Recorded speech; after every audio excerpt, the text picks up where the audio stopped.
ओम शांति ऐं जय झूलेलाल। सिंधु दर्शन सिंधु दर्शन गाने बजायो ॿोली बचायो।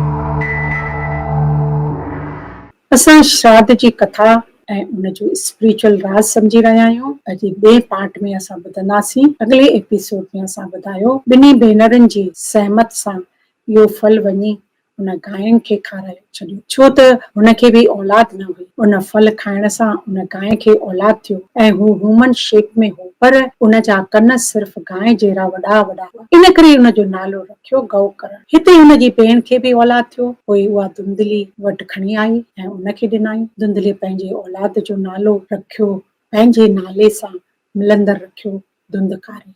हाणे ॿई ॿार गॾोगॾु वॾा थियण लॻा। जिते गौकरण सुठो संस्कारी ॿार, सर्व गुण संपन्न पंडित ऐं ज्ञानी विद्वान थियो, उते धुंधकारी सर्व अवगुण संपन्न नंढपण खां ई बुरियायूं आदतुनि में बिगड़जी वियो। तहज़ीब हर औलाद खे एतिरी सुठी मिले, न रोडनि ते माउ पीउ मिले ऐं न कचरे में का कन्या मिले। कहिड़ा अवगुण जेके धुंधकारी में न हुआ। कूड़ ॻाल्हाइण, चोरी करण, मदिरा पान करण, नशो करण, ग़लति संगत करण, सभई दुष्ट कर्म कंदो हो। माउ पीउ जो त सॼो धन ई बर्बाद करे छॾियईं। माउ पीउ चाहे त पंहिंजी औलाद खे संत भगत ठाहे ऐं छूट छॾे त हू चोर डाकू लुटेरो थिए। सोच भले ही नई रखो, पर संस्कार पुराना ही सुठा हूंदा आहिनि। छो त सोच बदिले सघबी आहे, पर संस्कार कोई माल मां न, पर हू त नीव आहे जेका जुड़ंदा आहिनि परिवार जे माहौल सां। संस्कार ॾिना कोन वेंदा आहिनि, पर परिवार खां सिखिया वेंदा आहिनि। संस्कार इन करे बि घटिजी विया आहिनि जो पहिरीं न ॿार वॾनि खां सिखंदा हुआ ऐं हाणे त गूगल खां सभु कुझु कॉपी करे था सघूं, मगर चरित्र, व्यवहार, संस्कार ऐं ज्ञान न। जॾहिं बरसाति न पवे त फसल ख़राब थींदी, पर जॾहिं घर में धर्म ऐं संस्कार न हुजे त उते नसल ख़राब थींदी। ॿारनि जो त बचपन हिकु कोड़ी कागज़ वांगुरु आहे, जंहिं रंग में भरियो अहिड़ो ई ॾिसण में ईंदो।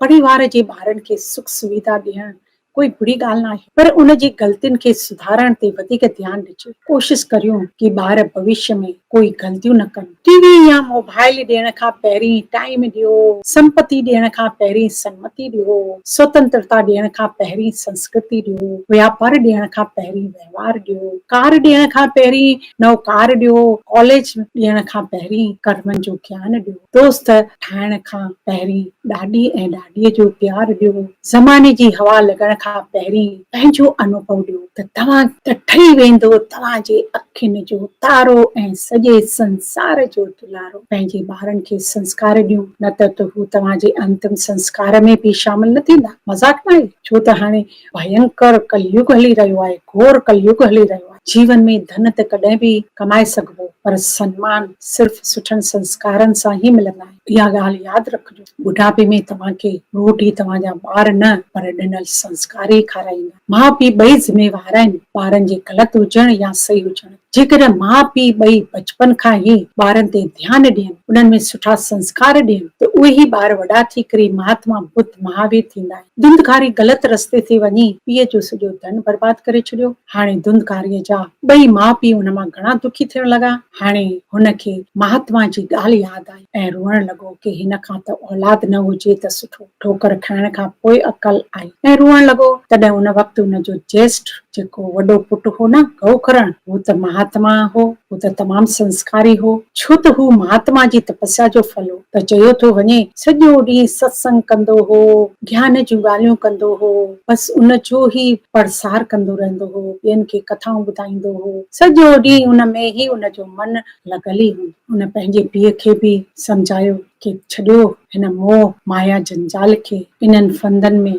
इन में फसण खां त सिर्फ़ नालो वठूं परमात्मा जो, रहूं संसार में पर गुण ॻायूं परमात्मा जे नाले जा। संसार में आसक्ति या दिलि लॻाइण, बसि उहे त असांखे सदाईं रुआरींदियूं ई। न झग छॾियो, न हरी भुलिजो, कर्म करियो ज़िंदगी में अहिड़ी तरह जीअं कमल रहंदो आहे पाणीअ में। कमल रहंदो पाणी में आहे, पर पाणी कमल ते न, इन करे सदैव निर्लेप आहे। उनखे पाणी जा थोरा बि छंडा स्पर्श बि न कंदा आहिनि। गऊ करण पंहिंजे पीउ खे सम्झायो कि धन्य आहिनि उहे जेके संतनि जी संगत में रही उन्हनि जी सेवा था कनि। इन करे हू पाण बि हली वियो तीर्थ यात्रा ते ऐं पीउ आतमदेव जी खे बि चयो त मुंहिंजे हिसाब सां त तव्हांखे बि गृहस्थ त्यागणु घुर्जे। पहिरें ज़माने में बि न माण्हू जॾहिं ॿार वॾा थी वेंदा हुआ न, सुठा समझदार थींदा हुआ त उनखे कमु सौंपे करे वैराग वठंदा। आतमदेव बि इहो ज्ञान ॿुधी करे उनखे वैराग उत्पन्न थियो ऐं हू बि जंगल में वियो तपस्या करण। हाणे घर में त सिर्फ़ धुंधकारी ऐं धुंधली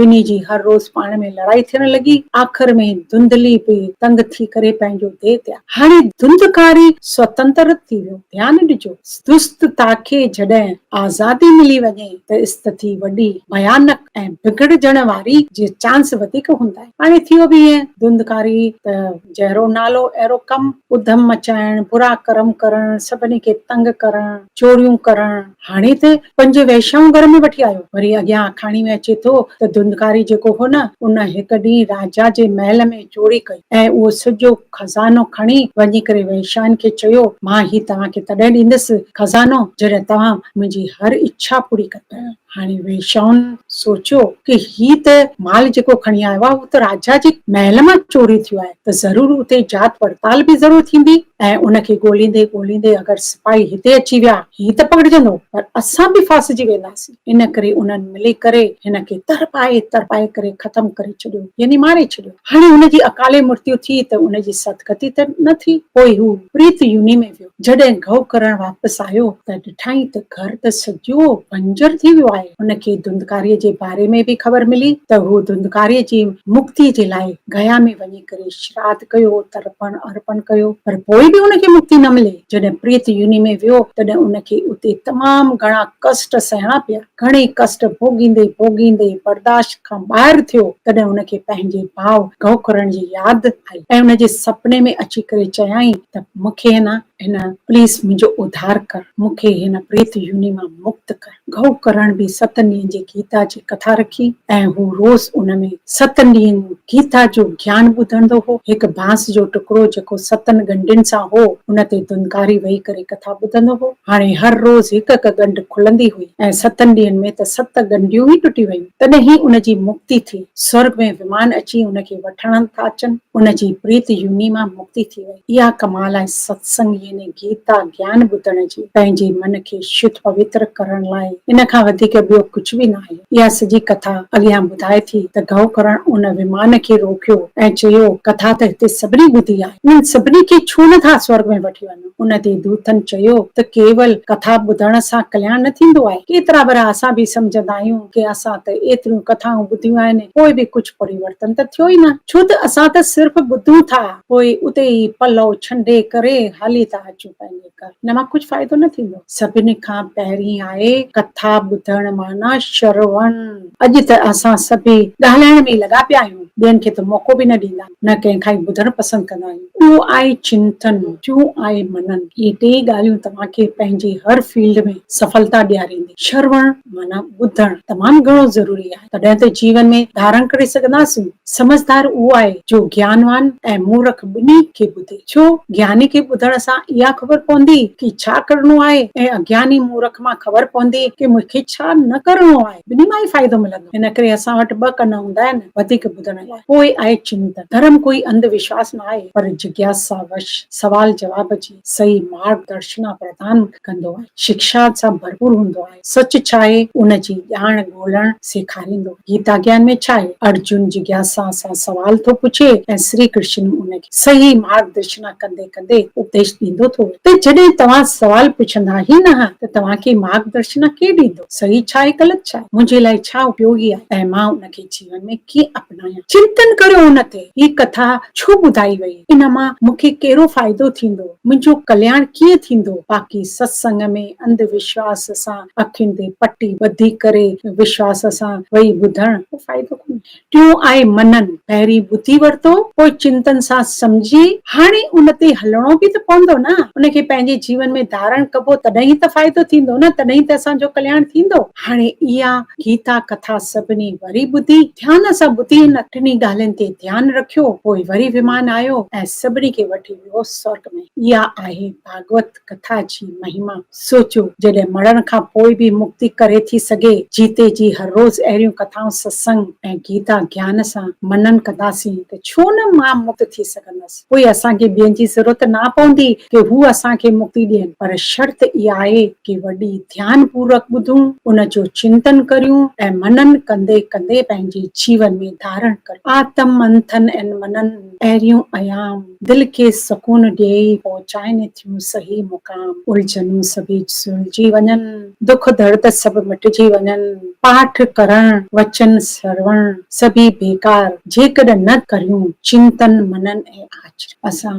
इन कथा जो ॿियो पार्ट ॿिए एपिसोड में ॿुधंदासीं। तेसिताईं तव्हां इन ते कजो मनन चिंतन ऐं सिमरण ऐं पंहिंजे जीवन में आचरण करे ॾिसजो तव्हांखे केतिरो फ़ाइदो थो थिए, तव्हांजो सही कल्याण। जय झूलेलाल ऐं ओम शांति शांति।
ओम शांति ऐं जय झूलेलाल।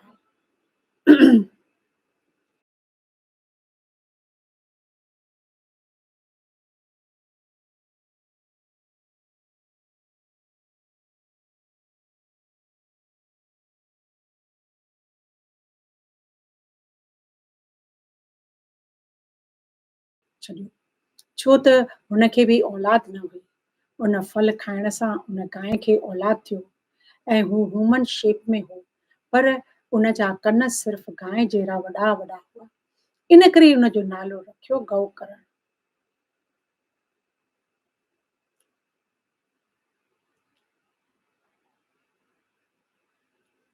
हिते हुन जी भेण खे बि औलाद थियो।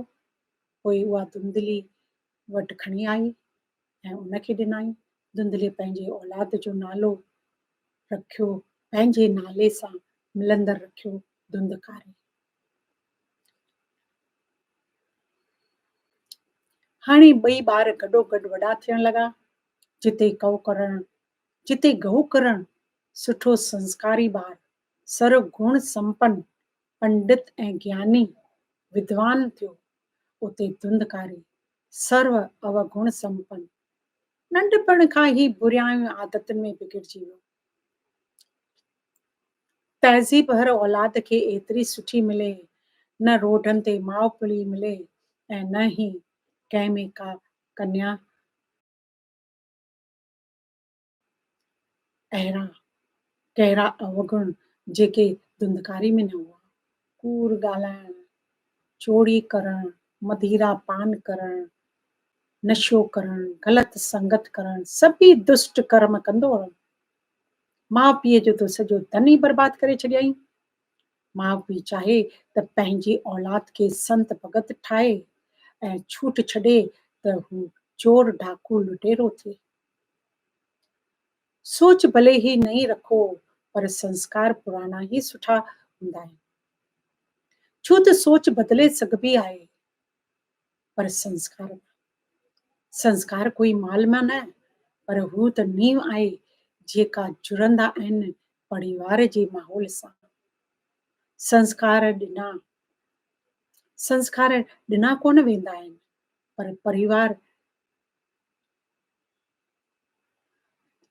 संस्कार ॾिना कोन वेंदा आहिनि, पर परिवार खां सिखिया वेंदा आहिनि। संस्कार इन करे बि घटिजी विया आहिनि जो पहिरीं ॿार वॾनि खां सिखंदा हुआ ऐं हाणे त गूगल खां सभु कुझु कॉपी करे था सघूं, मगर चरित्र, व्यवहार, संस्कार ऐं ज्ञान न। जॾहिं बरसाति नथी पवे त फसल ख़राब थींदी, पर जॾहिं घर में धर्म ऐं संस्कार न हुजे त उते नसल ख़राब थींदी। जॾहिं बरसाति न पवे त फसल ख़राब थींदी, पर जॾहिं घर में धर्म ऐं संस्कार न हुजे त उते नसल ख़राब थींदी। ॿारनि जो त बचपन हिकु कोड़ी कागज़ वांगुरु आहे, जंहिं रंग में भरियो अहिड़ो ई ॾिसण में ईंदो।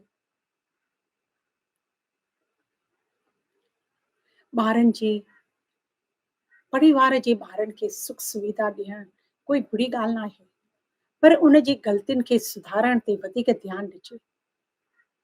कोशिश करियूं कि ॿार भविष्य में कोई ग़लतियूं न कनि। टीवी या मोबाइल ॾियण खां पहिरीं टाइम ॾियो, संपत्ति ॾियण खां पहिरीं सम्मति ॾियो, स्वतंत्रता ॾियण खां पहिरीं संस्कृति ॾियो, व्यापार ॾियण खां पहिरीं व्यवहार ॾियो, कार ॾियण खां पहिरीं नओ कार ॾियो, कॉलेज ॾियण खां पहिरीं कर्मनि जो ज्ञान ॾियो, दोस्त ठाहिण खां पहिरीं ॾाॾी ऐं ॾाॾीअ जो प्यार ॾियो, ज़माने जी हवा लॻण खां पहिरीं पंहिंजो अनुभव ॾियो, त ठही वेंदो तव्हांजे अखियुनि जो तारो ऐं सॼे संसार जो दुलारो। पंहिंजे ॿारनि खे संस्कार ॾियूं, न त हू तव्हांजे अंतिम संस्कार में बि शामिल न थींदा। मज़ाक न आहे, छो त हाणे भयंकर कलयुग हली रहियो आहे, घोर कलयुग हली रहियो आहे। जीवन में धन त कॾहिं बि कमाए सघिबो, पर सम्मान सिर्फ़ सुठनि संस्कारनि सां ई मिलंदा आहिनि। इहा ॻाल्हि यादि रखिजो। ॿुढापे में तव्हांखे रोटी तव्हांजा ॿार न, पर ॾिनल संस्कार ई खाराईंदा। माउ पीउ ॿई ज़िमेवार आहिनि, ॿारनि जे ग़लति हुजण या सही हुजण ते। जेकॾहिं माउ पीउ ॿई बचपन खां ई ॿारनि ते ध्यानु ॾियनि, उन्हनि में सुठा संस्कार ॾियनि, त उहे ई ॿार वॾा थी करे महात्मा बुद्ध महावीर थींदा आहिनि। धुंधकारी ग़लति रस्ते ते वञी पीउ जो सॼो धन बर्बाद करे छॾियो। हाणे धुंधकारीअ जा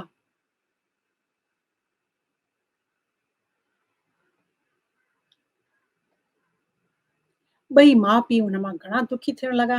हाणे हुनखे महात्मा जी ॻाल्हि यादि आई ऐं रोअण लॻो कि हिन खां त औलाद न हुजे त सुठो।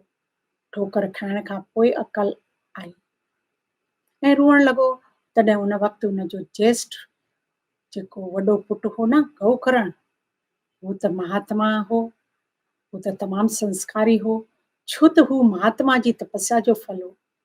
त चयो थो वञे, सॼो ॾींहुं सत्संग कंदो हो, ज्ञान जूं ॻाल्हियूं कंदो हो, बसि उन जो ई प्रसार कंदो रहंदो हो, ॿियनि खे कथाऊं ॿुधाईंदो हो, सॼो ॾींहुं उन में ई उनजो मन लॻल ई हूंदो।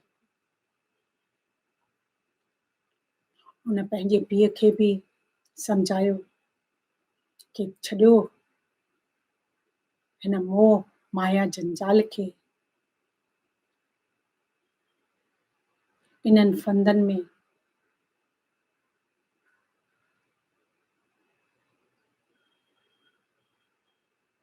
इन में फसण खां त सिर्फ़ नालो वठो परमात्मा जो। रहो संसार में पर गुण ॻायूं परमात्मा जे नाले जा। संसार में आसक्ति या दिलि लॻाइण, बसि उहे त असांखे सदाईं रुआरींदियूं ई। न जग छॾियो, न हरी भुलिजो, कर्म करियो ज़िंदगी में अहिड़ी तरह जीअं कमल रहंदो आहे पाणी में। कमल रहंदो पाणी में आहे, पर पाणी कमल ते न। इन करे सदैव निर्लेप आहे। उनखे पाणीअ जा थोरा बि छंडा स्पर्श बि न कंदा आहिनि। गौकर्ण पंहिंजे पीउ खे सम्झायो कि धन्य आहिनि उहे जेके संतनि जी संगत में रही उन्हनि जी सेवा था कनि।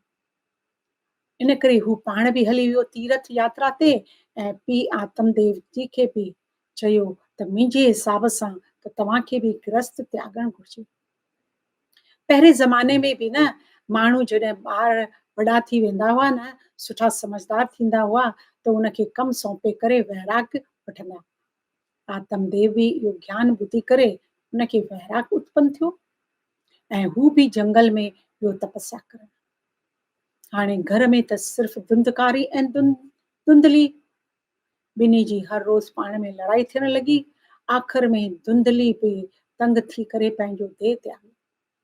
हाणे धुंधकारी स्वतंत्र थी वियो। ध्यानु ॾिजो, दुष्टता खे जॾहिं आज़ादी मिली वञे त स्थिति वॾी भयानक ऐं बिगड़जण वारी जे चांस वधीक हूंदा आहिनि। हाणे थियो बि ईअं, धुंधकारी त जहिड़ो नालो अहिड़ो कमु, उधम मचाइण, बुरा कर्म करण, सभिनी खे तंग करण, चोरियूं करण। हाणे त 5 वेश्याऊं घर में वठी आयो। वरी अॻियां आखाणी में अचे थो त धुंधकारी जेको हो न, उन हिकु ॾींहुं राजा जे महल में चोरी कई ऐं उहो सॼो खज़ानो खणी वञी करे वेश्याउनि खे चयो, मां ही तव्हांखे तॾहिं ॾींदसि खज़ानो जॾहिं तव्हां मुंहिंजी हर इच्छा पूरी कंदा। हाणे वेश्याउनि सोचियो कि ही त माल जेको खणी आयो आहे उहो त राजा जे महल मां चोरी थियो आहे, त ज़रूरु उते जात पड़ताल बि ज़रूरु थींदी ऐं उनखे ॻोल्हींदे ॻोल्हींदे अगरि सिपाही हिते अची विया, ही त पकड़जंदो, पर असां बि फासिजी वेंदासीं। इन करे उन्हनि मिली करे हिनखे तरपाए करे ख़तमु करे छॾियो, यानी मारे छॾियो। हाणे हुनजी अकाले मृत्यु थी त उनजी सदगति त न थी। पोइ हू प्रीत युनी में वियो। जॾहिं गौ करण वापसि आयो त ॾिठाई त घर त सॼो बंजर थी वियो आहे। हुनखे धुंधकारीअ जे बारे में बि ख़बर मिली त हू धुंधकारीअ जी मुक्ति जे लाइ गया में वञी करे श्राद्ध कयो, तर्पण अर्पण कयो, पर पोइ बि हुनखे मुक्ति न मिले। जॾहिं प्रीत युनी में वियो तॾहिं उनखे उते तमामु घणा कष्ट सहणा पिया।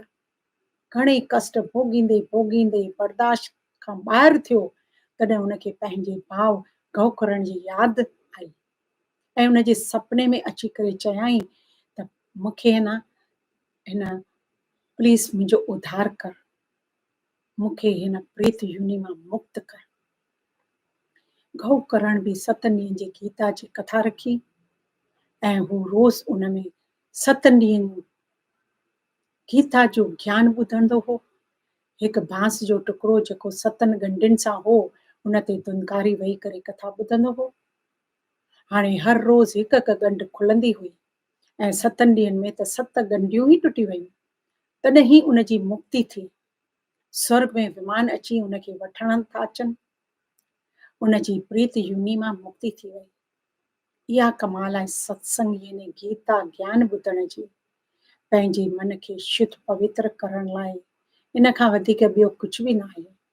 इहा सॼी कथा अॻियां ॿुधाए थी त गौ करण उन विमान खे रोकियो ऐं चयो कथा त हिते सभिनी ॿुधी आहे, इन्हनि सभिनी खे छो नथा स्वर्ग में वठी वञो।